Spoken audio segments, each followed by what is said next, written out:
I'm Mike Sargent, and this is Arise on Screen. I'm the only one who can stop them. Hooking up with old friends, dealing with girlfriend problems, and battling new enemies. Peter Parker is just like any other New York teen, except he's not. He's Spider-Man.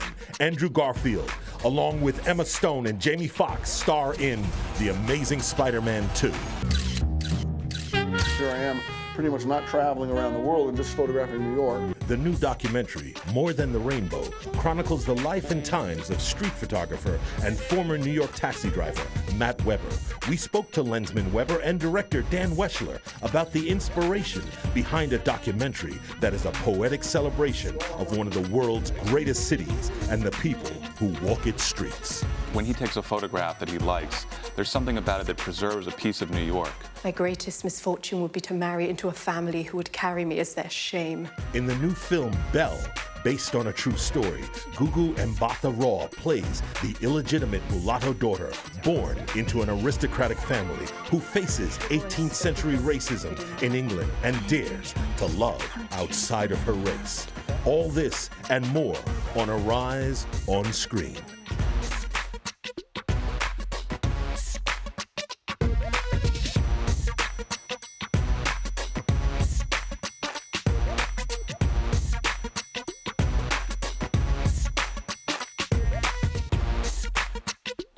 Hello, I'm Mike Sargent, and welcome to Arise on Screen, your global home for films both on screen and behind the scenes. So let's get to it. First, with this week's box office winners. The Other Woman, starring Cameron Diaz and Nicki Minaj, tops the box office this week, followed by Heaven is for Real, Captain America the Winter Soldier, Rio 2, and Brick Mansions rounds out the #5 spot. And in movie news, the wait is over for Star Wars fans. Last week, the cast of the movie, Star Wars Episode 7, was revealed. The original cast members, Harrison Ford, Carrie Fisher, and Mark Hamill, will be joined by several newcomers, including actors John Boyega, Adam Driver, and Daisy Ridley, the only additional female in the movie. Director J.J. Abrams says the film will begin production in a few weeks. Dan and I were married when we met. We weren't happy. You wrecked 2 marriages. First of all, one of them was mine, so that doesn't count. The newly released film, The Other Woman, not only toppled Captain America the Winter Soldier at the box office last week, but it also marked singer Nicki Minaj's first film role. The singer took to Instagram to thank her fans for their continued support. Thank you for making The Other Woman the #1 movie in America. Hey, stop! Put the barrier up! The film Boyhood was 12 years in the making and is meant to show the real-time evolution of its characters. The movie, which premiered at this year's Sundance Film Festival, chronicles the life milestones of a young boy played by Eller Coltrane as he grows up, starting when he is just 7. The movie opens July 11th. It's been a hard day's night, and I've been working like a dog. The July 4th weekend will also see the release of the new digitally restored Beatles 1964 film, A Hard Day's Night. The black and white film follows the pop stars for several days and was shot on a $500,000 budget at the height of Beatlemania and grossed over $12 million. Featuring 8 Beatles songs, the film's soundtrack has been remixed and remastered and is set to play in more than 50 cities across the U.S. The Kickstarter-funded documentary Keep On Keepin' On walked away with the Tribeca Film Festival's Best New Documentary and Director Prize for musician and first-time filmmaker Alan Hicks. The film tells the story of legendary jazz octogenarian Clark Terry as he mentors 24-year-old blind piano prodigy Justin Kauflin. Kauflin has bad nerves and suffers from crippling stage fright. The film has recently acquired worldwide distribution. And in festival news, the 14th Annual New York Indian Film Festival begins on May 5th. The lineup will feature alternative, independent, and art house films showcasing the diaspora with a connection to Indian cinema. The oldest and most prestigious festival of its kind will screen 34 films for the first time in New York City. The New York Indian Film Festival runs through May 10th. Today, I'm joined by film critic Justine Browning and filmmaker, artist, and film critic from Italy, Chiara Spagnoli. Gabardi. Hello. How are you both? Fantastic. I'm glad to have you both here. I've never had you both here at the same time. Good. So I have to talk about the new Star Wars casting. John Boyega, Daisy Ridley, Adam Driver. Yes. What are your thoughts, especially you, Justine?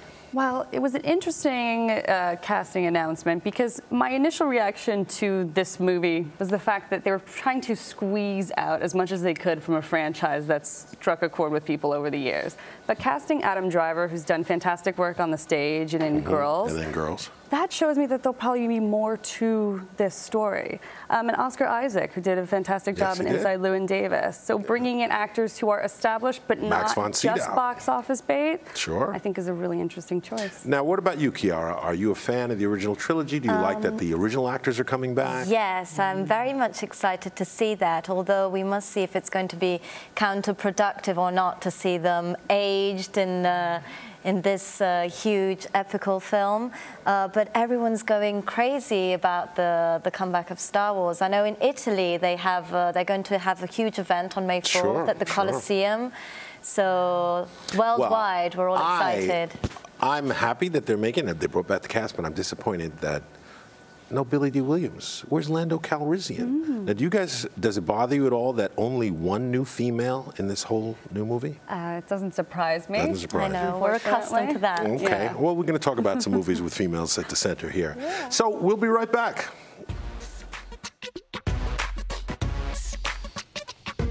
Coming up, Andrew Garfield as Peter Parker and Spider-Man in The Amazing Spider-Man 2 fights not one, not two, but three supervillains. But can he handle them all?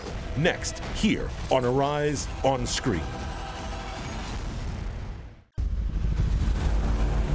You know what it is I love about being Spider-Man?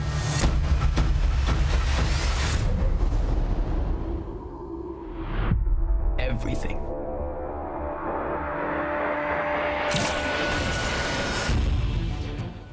In The Amazing Spider-Man 2, Spidey finds the secret to his father's past, reunites with his childhood friend, and battles supervillains in the heart of New York City. At the New York premiere, the cast was excited to be back in Spider-Man's hometown.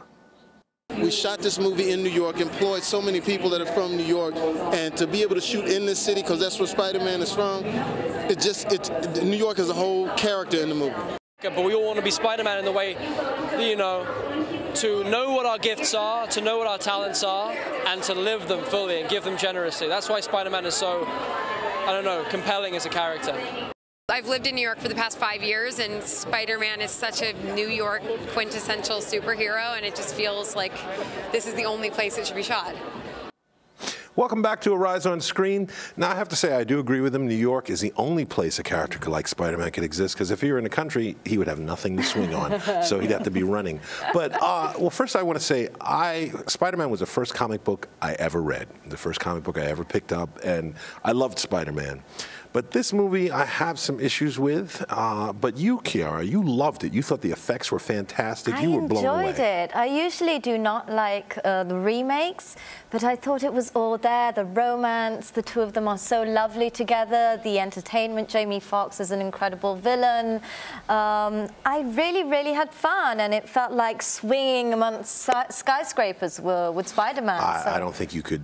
There's no other hero that could be in New York like that but Spider-Man. Exactly. Now, Justine, on the other hand, you were not as impressed, though you, like me, thought Sally Field stole the movie. Well, when you walked away from the film, who did you think was the best actor in it? You know, clearly Sally Field. Now, in a movie that's crammed with all these characters, all of these villains they're trying to squeeze in, it's kind of interesting that you walk away being most affected by her, and I think that was one of the weaknesses of the movie. It didn't devote enough time to the characters or introducing these three new villains. I feel like we didn't get enough time to explore who they really were. I thought it was interesting that Electro could be compared to the protagonist in The Invisible Man. I think there were a lot of literary undertones, But overall, I was disappointed. I think the Paul Giamatti Rhino character, I would have loved to have seen more of that.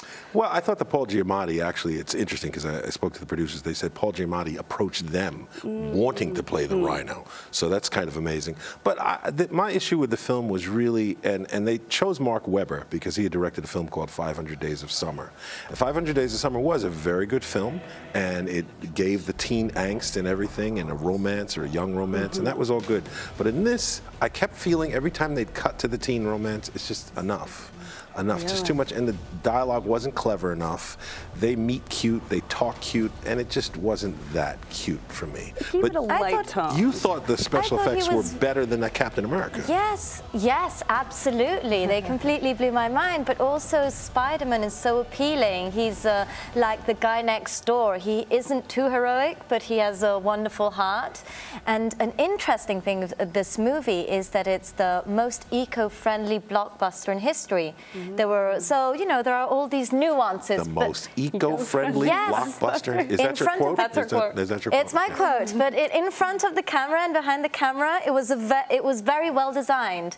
Well, I agree with you. I thought the effects were fantastic. The 3D really works. I felt like I was swinging with Spider-Man. I liked the action. Jamie Foxx was a little over the top, but I enjoyed him. Yes. But you know, for me, it was good, but not great. But we're going to move on. Our next film is a film called Blood Glacier. It's a horror comedy about a melting glacier that transforms animals, humans, and insects into giant mutant creatures.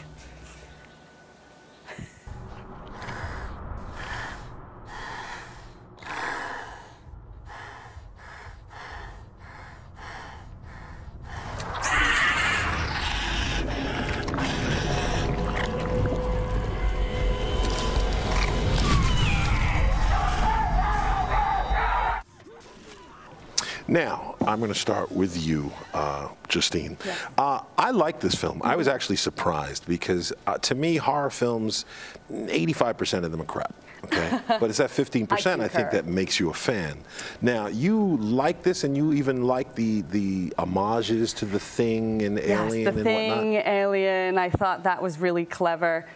It really reminded me of Joss Whedon's Cabin in the Woods, where it's taking all of the different archetypes from horror movies and also combining a social critique with it. Definitely. So mocking the genre and having fun with it and being over the top, and I think that was what was so enjoyable. Also, it's a story about getting over a breakup with just magnifying the horrors of that with a giant blood glacier. That part actually reminded me of The Abyss. Yeah. Because that was a very similar thing. Now, you, Chiara, you liked this movie, but you were not as impressed, I think, as Justine was. Not as much. I don't know. Along the way, the plot didn't really enthrall me. Visually, I thought it was very interesting how you could see all this red underneath the glacier. It almost depicted some video art situations. So visually, it appealed to me more than the actual plot. Well, I like this movie, and I was surprised, like you, I was surprised at some of the depth of some of these characters.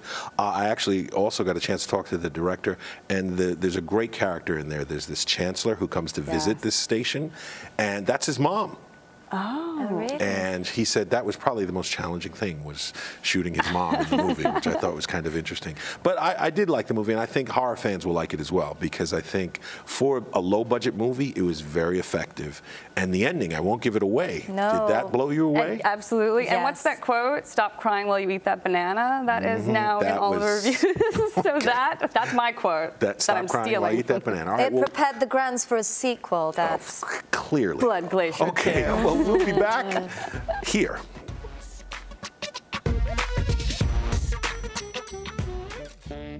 Still to come. After 3 decades of focusing his lens on New York City, taxi driver turned street photographer Matt Weber has seen it all in the new documentary, More Than the Rainbow. We sit down with Weber and the film's award-winning director, Dan Wechesler, to discuss the magic of New York then and now. Next, here on Arise on Screen.